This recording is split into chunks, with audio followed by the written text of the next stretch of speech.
If your cleaners are flaky, constantly late, or straight up no showing on jobs, you're gonna stay stressed, you're gonna stay scrambling, and you're never gonna make real money in this business. Because careless cleaners, they kill profits. So today, I'm gonna show you exactly how I built a team that shows up, actually cares, and consistently performs at a high level. And when that happens, your revenue goes up, your reviews go up, and your stress goes down. I'm John Margalit, founder of Happy Home Helpers, a 7-figure remote cleaning business, and I also run Rags to Riches University, where I help people like you start and grow a cleaning business using nothing but a phone and a laptop.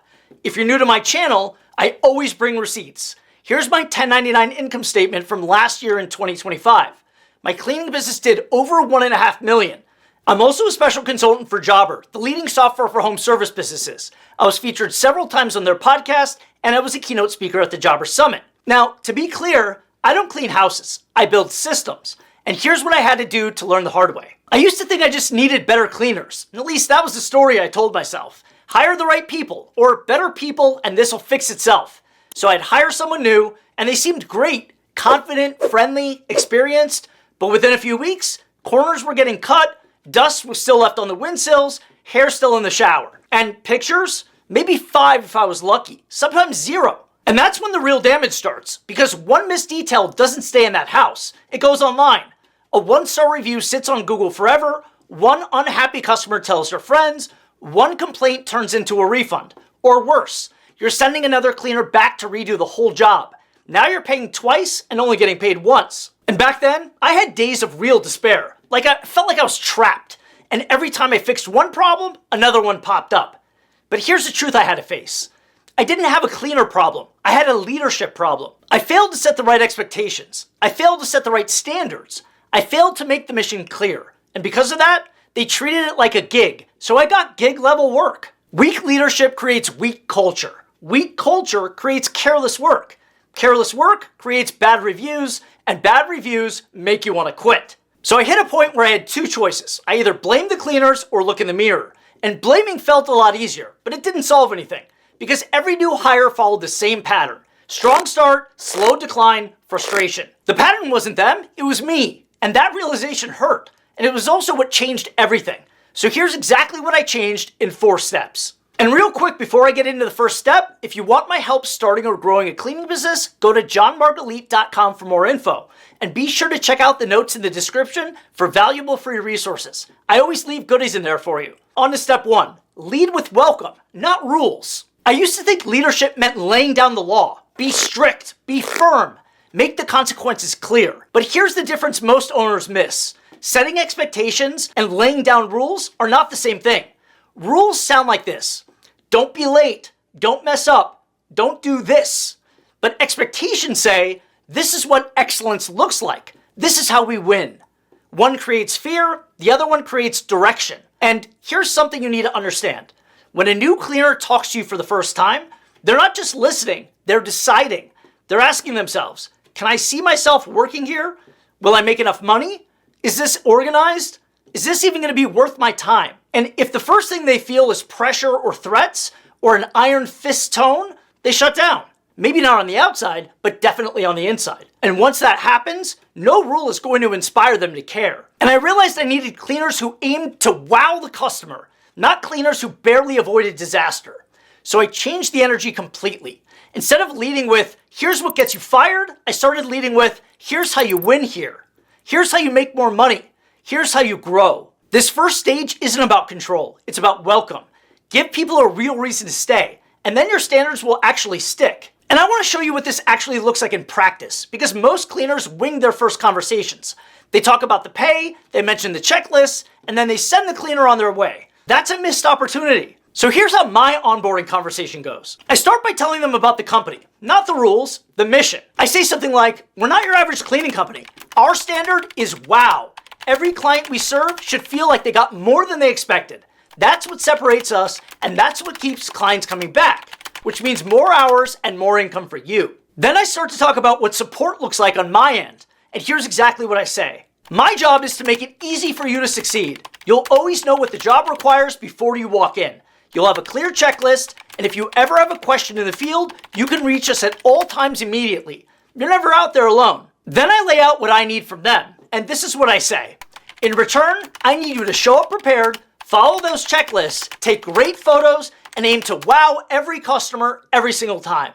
If you do that, I'll make sure the hours are there and the clients keep coming. That's it. It's a two-way conversation, not a lecture. And when a cleaner walks away from that feeling like they just joined something real, they show up differently from day one. Now, before I move on to step 2, gently tap that like button and be sure to subscribe for more content that helps you make more money. Step number 2, make wow the mission. Once I shifted my leadership energy, I needed something to unite the whole team. Not rules, not fear, something much bigger. That something was one word: wow. Not a good clean, not even great. We need wow, because a good cleaning keeps a customer quiet. A wow cleaning makes a customer talk. I told every single cleaner, a good cleaning is not good enough. We don't aim for no complaints, we aim for wow. I want the customers to walk in and pause, and I want them to say to themselves, oh wow. And I want them to feel like they got more than what they paid for. And here's why it worked. Because I connected wow directly to their income. Wow creates 5-star reviews. 5-star reviews bring in more bookings mean more hours mean more tips mean more money in their pocket, and more recurring clients mean stable revenue for me. And that's true alignment, because everyone wins when we wow. I told them clearly, if you commit to wow in that house, the admin team will commit to wow customer service on the phones. We'll answer customers fast, communicate clearly, and set you up for success. Once cleaners understood that wow meant more money for them, photos improved, details improved, communication improved. Because now excellence wasn't just a rule, it was a path forward. Let me make wow concrete for you. Because it's easy to say, it's another thing to actually know what it looks like. A good cleaner wipes down the kitchen counter. A wow cleaner wipes the counter, straightens the items on it, and leaves the space looking like it belongs in a magazine. A good cleaner just vacuums the living room. A wow cleaner vacuums the living room with perfect vacuum lines, then checks the corners, fluffs the cushions on the couch, and folds the throw blanket neatly over the arm of the sofa. A good cleaner finishes his job and then leaves. A wow cleaner takes detailed photos, does a final walkthrough with the customer, and makes sure the home feels different from when they walked in. And none of that takes extra time. It just takes intention. And that's exactly what you're building when the mission is clear. Step number 3, build structure so they can succeed. Motivation without structure creates chaos. Structure creates confidence. Confidence creates pride. And this is where a lot of the cleaning business owners drop the ball. They hire someone, tell them to do a good job, and send them out the door. But they never actually prepare them to succeed. So when the cleaner shows up unsure what supplies to bring, unsure what the checklist is, unsure how to talk to the client, and when someone feels unsure, they rush, they guess, and they miss things. I made one thing very clear to every cleaner. My job is to make it easy for you to succeed.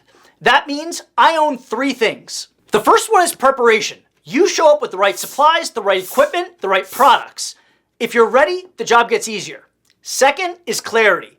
You know exactly what the checklist is, what type of cleaning it is, what the customer was promised, what the standards are, and there's no guessing ever. And third is etiquette. You know how to act in a client's home, how to greet them, how to speak with confidence, how to handle special requests, how to represent this company professionally. And then I make the agreement crystal clear. Here's what I promise. I will support you, protect you, and make it easy as possible for you to succeed. I'll help you get more hours, I'll help you earn more tips, I'll build the systems that bring the customers. But here's what I need from you. Check in every morning, show up prepared, follow the checklist, take great photos, respond quickly when we need you, and aim to wow every customer every single time. When that agreement is clear, cleaners stop feeling used. They start to feel supported instead. And when someone feels supported, loyalty forms. Step number 4, own everything as the leader. This is the step that changed my leadership forever. I stopped blaming cleaners completely. Even when it looked like it was their fault, I blamed myself. Because if a cleaner causes a problem, there are only 2 reasons. I hired the wrong person or I trained them poorly. That's it. Those are the only 2 options. Owners love to say, my cleaner messed up, my cleaner forgot, my cleaner said the wrong thing. But leadership means asking the harder question. Why did that happen? Did I set the expectation? Did I prepare them? When you only blame cleaners, culture becomes fragile. People feel disposable. Fear starts to spread. But when you take responsibility, as the leader, trust grows. And here's the practical payoff. When cleaners know that they can be honest with you without getting destroyed, problems get surfaced faster and they get solved faster. And then the business becomes more stable. When the leader owns everything, the team starts owning the mission. Because we all know that when cleaners don't care, reviews dry up, recurring clients disappear, you drop prices, you spend more on ads, and your stress goes through the roof. But when cleaners care, reviews rise, referrals grow, prices increase, systems stabilize, and profit grows. The bottom line is that culture equals money. It's that simple. Cleaners don't care because they're lazy. They care when leadership gives them something worth caring about. When the mission is clear, when the standards are strong, when they feel respected and supported, when they see a real path to making money. That's the shift.